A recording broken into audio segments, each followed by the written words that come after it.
Bunda, kembali lagi bersama Abinaya Bantu Bunda. Abinaya Bantu Bunda. Tamu, tanya kamu. Iya, kamu. Nah, hari ini kita kedatangan tamu nih, sahabat SMA ya, SMA-nya Ibu Pika. Halo Nani. Halo. Aduh, kangen banget. Jadi Bunda, Nani ini adalah temen yang kerja di Jerman. Wah, pengen Jerman nih. Wah, Jejer kauman. Aduh, bangga sih. Nah, jadi nanti kita mau sharing, mau cerita-cerita gimana sih keadaan di Jerman dan karirnya sih Noni ini sendiri di sana seperti apa. Oke, halo, kita lanjut ya. Noni, Beb, biasanya bilangnya Beb ya, Beb aja ya. Iya, nggak apa-apa biar gampang. Beb, coba dong ceritain jadi kenapa kok tiba-tiba kamu bisa sampai ke Jerman. Jadi ini agak belum sampai ke pandemiknya ya, karena sebenarnya Bu Pika juga nggak tahu apa kerjaannya sampai Bu Pika di sana. Ya taunya dia sehat, amin, alhamdulillah. Amin, ya. Oke, gimana? Ini Boleh dong makmur. cerita? Oke, so sahabatnya Ibu Pika, ini juga sahabatnya Ibu Pika loh.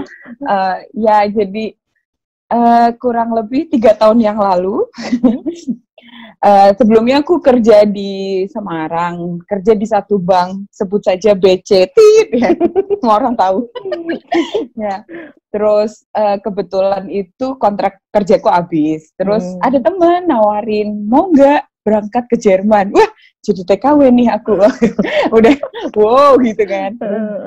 Enggak kok, jadi ada program dari European Union. Jadi kalau di Asia atau di Asia Tenggara itu kan ada ASEAN. Kalau di Eropa itu kan ada European Union. Mereka punya program buat anak-anak muda yang mau jadi relawan gitu ceritanya. Namanya EVS, European Voluntary Service ya, volunteer. Terus nanti dulu lah, orang dia ngerti lah, pengennya kan kerjaan tetap aja di Indo gitu, santai. Tapi terus ceritanya itu udah sebulan berlalu, 2 bulan berlalu, temanku nih kontak lagi, nih cepetan kalau mau ikut suruh daftar sekarang, soalnya ini urgent banget butuh gitu. Terus nggak pernah kepikiran ya kan sampai di Jerman. Waktu itu usiaku 25 tahun. 25 tahun, dimana keluarga udah bilang, hai cepet nikah, bla bla bla. Lihat tuh, Bu Pika udah nikah. Udah kan begitu 25 aku udah anak 1 ya. Nah iya, makanya. Nah benar. Nah, malah aku mau berangkat ke Jerman. Hah? Gila aja gitu kan. Terus tapi pada akhirnya iseng-iseng. Jadi dalam waktu semalam aku bikin apply buat ini, daftar jadi EVS ini, terus ternyata dipanggil, terus udah nih kamu bikin visa dan lain sebagainya, kamu di-approve gitu. Hah? Gitu kan, kayak yang belum bilang siapa-siapa, bener-bener totally aku nggak bilang siapa-siapa, karena nggak tahu kenapa ya, jadi tuh selalu takut kalau udah bilang duluan, takutnya nanti nggak kejadian kan, malu ya kan. Ya jadi kayak pamali ya. Ya bener-bener pamali. Terus pikiranku adalah, yalah nggak mungkin juga gitu. Terus sampai pada akhirnya aku dapat kontrak kerja dan lain sebagainya, tetap harus bikin visa ke Jakarta. Aku bikin appointment, bikin visa di Jakarta. Pada akhirnya itu, begitu dapat visa, biasanya visa itu kurang lebih 1 bulan proses bikin visa untuk jadi EVS ini. Waktu itu aku 2 minggu itu udah dapat jawaban, oke, visanya dapat gitu. Terus baru begitu aku dapat visa itu, aku baru bilang sama ibu, Ibu, aku berangkat ke Jerman. Gitu kan, kayak yang gitu. Ya itu sempat jadi kayak yang, lah kok bisa gitu kan. Waktu itu sempat ngomong kayak ada tawaran mau ke Jerman gitu, tapi kan enggak ya udah sambil lalu gitu. Jadi begitu visa dapet tuh aku bilang, bener-bener visa aku udah dapet, aku berangkat gitu. Bohong gitu. Enggak seriusan berangkat. Iya, terus yang bener-bener satu, aku nggak pernah ikut relawan sebelumnya di Indo lah maksudnya, tapi mungkin kayak relawan anak-anak di gereja, bantu-bantuin teman-teman gitu, it's okay. Tapi kalau yang sampai kerja apa aja aku nggak ngerti gitu, bener-bener nol, nggak tahu. Akhirnya berangkatlah aku, singkat cerita berangkat. Nekat ya? Itu nekat. Pokoknya aku 1 tahun nggak boleh pulang kecuali bayar sendiri ya, ngerti sendiri mahal kan. Jadi ya oke lah berangkat aja. Terus sampai di sini tuh baru. Jadi aku kerja di salah satu NGO atau ya kalau di Indo LSM. Tapi kalau di sini ya itu non governmental organization ya. Di salah satu kota di Jerman di perbatasan sama Polandia. Jadi kalau aku tinggal di sini, kalau mau ke Polandia itu cuma jalan 5 menit, udah sampai negara lain. Gitu. Jadi waktu awalnya itu aku pikir aku bakal tinggal di Frankfurt Main. Jadi itu di salah satu kota besar di Jerman gitu kan. Terus aku udah nggak excited dari Semarang paling nggak pindahnya ke kota besar gitu ya. Ternyata aku bukan di Frankfurt Main, tapi di Frankfurt Oder. Which is kotanya kecil. Aku coba membayangkan ya, Frankfurt Oder sama Frankfurt Main. Jadi kayak saya kalau Frankfurt Main itu Jakarta, kalau Frankfurt Oder itu Semarang gitu. Enggak. Mungkin kalau bisa dibilang Salatiga, Ungaran enggak Salatiga. Oke. Kabupaten. Kota Madia. Aduh, kota. Ya, tapi ya itu kita ada di perbatasan gitu kan. Terus ya udah, jadi aku doing EVS itu 1 tahun, terus pulang ke Indo. Singkat cerita aja ya. Udah 1 tahun nih pengalaman, akhirnya aku pulang ke Indo. Terus habis gitu aku balik lagi ke sini karena ada kerjaan kantor. Diundang sama kantor, gue datang ke sini, datang lagi. Terus ternyata waktu aku balik ke sini itu orang-orang kantor kasih aku surprise. Surprise, suruh tanda tangan kontrak lagi. Ya. Jadi aku itu benar-benar out of expectation sebenarnya, kayak orang kantor tuh nggak tahu sih, kayak tiba-tiba langsung nih besok ketemu orang ini tanda tangan kontrak. What? Tanda tangan kontrak apa gitu kan. Terus ternyata mereka itu berhasil apply yang namanya BFD. Jadi itu Bundesfreiwilligendienst. Banyak sih orang-orang Indo di sini yang jadi BFD. Jadi itu sama-sama volunteer. Jadi sampai sekarang aku masih jadi volunteer, masih jadi relawan. Tapi bedanya adalah ini relawan dari federal. Jadi dari Jerman itu punya program untuk jadi relawan gitu. Jadi udah nggak European Commission lagi, nggak European Union lagi, tapi dari Jerman gitu. Iya, saya coba memahami ya, Bunda. Ya, agak ribet ya. Nah, intinya, waktu aku habis nikah, terus aku melahirkan, Noni pulang ke Indonesia. Queen yang pertama, terus tanya Allah aku. Tapi waktu itu belum terlalu jelas ya, aku taunya dia cuma sebatas ke Jerman bekerja sebagai relawan, dah itu aja. Tapi tepatnya di mana dan seperti apa, kerjaannya ya baru hari ini soalnya. Setelah 2 tahun 9 bulan. Aduh, ya ampun. Nanti kalau orang pada tanya, Noni itu kerjanya apa ya? Pokoknya aku taunya ya Noni kerja di Jerman, stay head ya.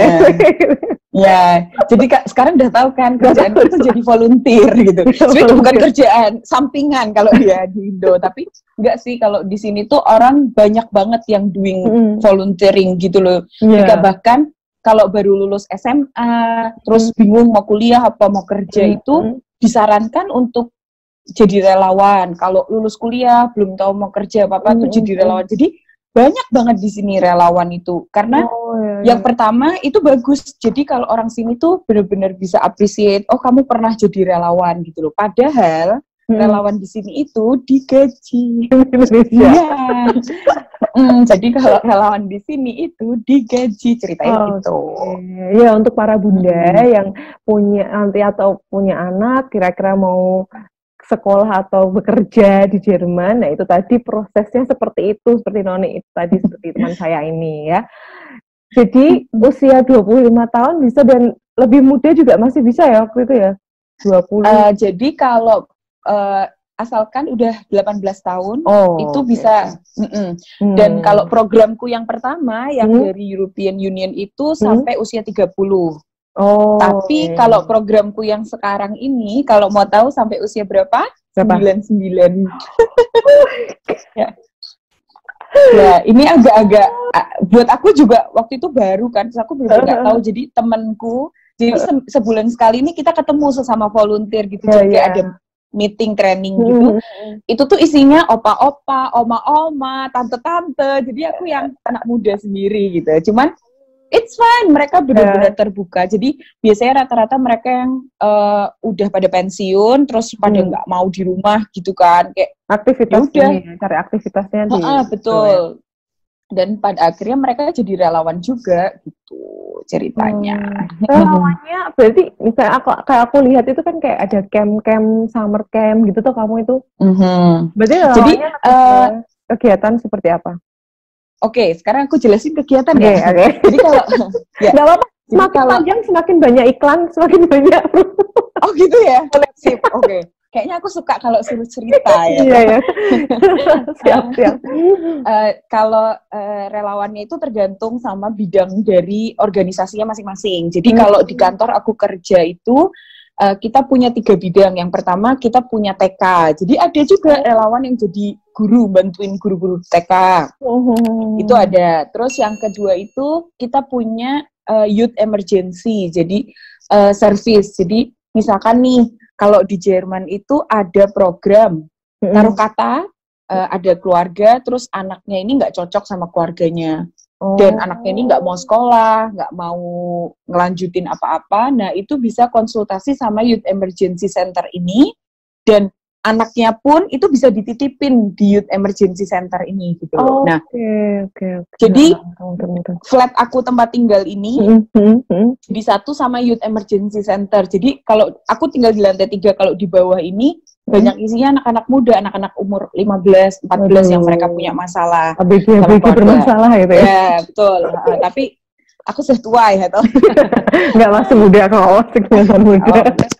Ya.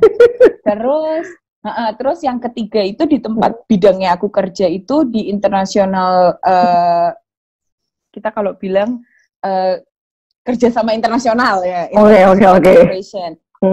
Jadi aku sama beberapa volunteer di sini, sama manajer aku itu kita bikin project, training, seminar, youth exchange gitu sama anak-anak muda hampir di seluruh dunia, tapi rata-rata dari Afrika, Asia, dan Eropa. Amerika kita belum ada sih. Itu. Nah itu yang jadi main job aku. Jadi kita bikin project, kita manajemen project, kita prepare, jadi hosting, kita sending partisipan juga buat project, karena projectnya nggak cuma di sini. Jadi kalau banyak yang lihat foto-foto aku bisa keliling-keliling.